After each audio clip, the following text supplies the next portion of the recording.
Assalamualaikum warahmatullahi wabarakatuh. Halo semuanya. Perkenalkan, saya Rizko Walandari. Di sini saya akan membuat video bertema pencegahan penyakit menular di rumah. Selamat menyaksikan. Halo teman-teman, kalian udah pernah dengar nggak sih apa itu penyakit menular? Nah, jadi penyakit menular itu adalah suatu penyakit yang dapat berpindah dari satu individu ke individu lain yang belum terkena penyakit. Gimana sih cara perpindahannya tuh? Yang pertama bisa melalui udara, terus bisa melalui sentuhan, bisa melalui makan, bahkan juga bisa melalui gigitan serangga. Apa sih contohnya dari penyakit menular itu? Contohnya itu TBC atau tuberkulosis, dan yang kedua ada yang kayak kita alamin kemarin beberapa tahun lalu, yaitu COVID-19. COVID-19 juga salah satu penyakit menular. Nah, dari penjelasan yang tadi, yuk kita sama-sama mempelajari cara pencegahan penyakit menular itu di rumah. Oke, yang pertama, bagaimana sih cara mencegah penyakit menular di rumah? Yang pertama, kita harus memastikan tangan kita higienis. Nah, gimana sih membersihkan tangan secara higienis? Nah, untuk membersihkan tangan secara higienis, yaitu kita harus mencuci tangan secara 6 langkah. Nah, yang pertama, cuci tangan 6 langkah itu kita cuci dengan air mengalir dan menggunakan sabun. Lalu ikuti 6 langkah ini. 1, yang kedua punggung tangan, yang ketiga kayak gini, jari-jari tangan, lalu ujung-ujung kuku, lalu jempol, lalu kemudian di bagian seluruh tangan, lalu bilas lagi menggunakan air mengalir. Nah, itulah cara mencegah, salah satu cara pencegahan dengan cuci tangan. Baiklah teman-teman, kita masuk yang kedua, yaitu etika batuk dengan benar. Nah, itu tadi teman-teman contoh batuk yang salah.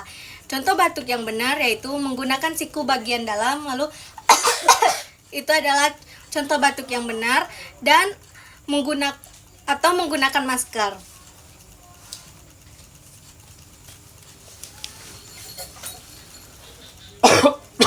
Nah, ini adalah contoh batuk yang benar. Nah, yang ketiga, kita harus mendisinfektan seisi rumah kita, terutama apabila ada salah satu anggota keluarga kita yang sakit, contohnya kayak sakit flu, sakit TBC. Itu sangat penting untuk kita lakukan. Karena apa? Karena biasanya virus itu juga dapat melekat pada benda-benda seisi rumah. Nah, jadi kita dapat mendisinfektan dengan cara kita dapat mengelap meja, mengelap gagang pintu, dan memastikan alat makan yang ada di rumah harus terjaga kesterilannya dan kebersihannya. Baiklah teman-teman, langkah selanjutnya yaitu menjaga lingkungan sekitar rumah dengan cara membuang sampah pada tempatnya, membuang sampah di tempat yang tertutup. Serta kita juga harus memastikan bahwa sirkulasi rumah kita dapat berjalan dengan baik dan ada cahaya matahari yang masuk ke rumah kita. Gunanya apa? Gunanya itu untuk memastikan bahwa rumah kita tidak lembab, rumah kita selalu kering, dan bebas dari bakteri yang dapat hinggap dari mana saja. Baiklah teman-teman, ini adalah langkah terakhir. Ini adalah hal yang paling penting bagi kita semua, yaitu dengan menjaga pola hidup sehat dan imunisasi yang lengkap. Serta kita juga harus melakukan vaksinasi dan harus melakukan cek kesehatan dengan rutin apabila kita terdapat tanda-tanda. Contohnya kita ada demam, kita batuk, serta kita flu. Jangan lupa untuk memeriksakan kesehatan ke fasilitas kesehatan terdekat.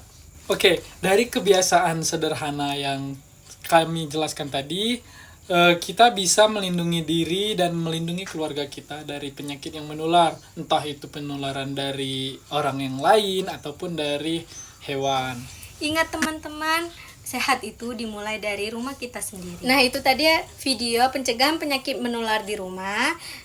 Terima kasih sudah menonton. Wassalamualaikum warahmatullahi wabarakatuh.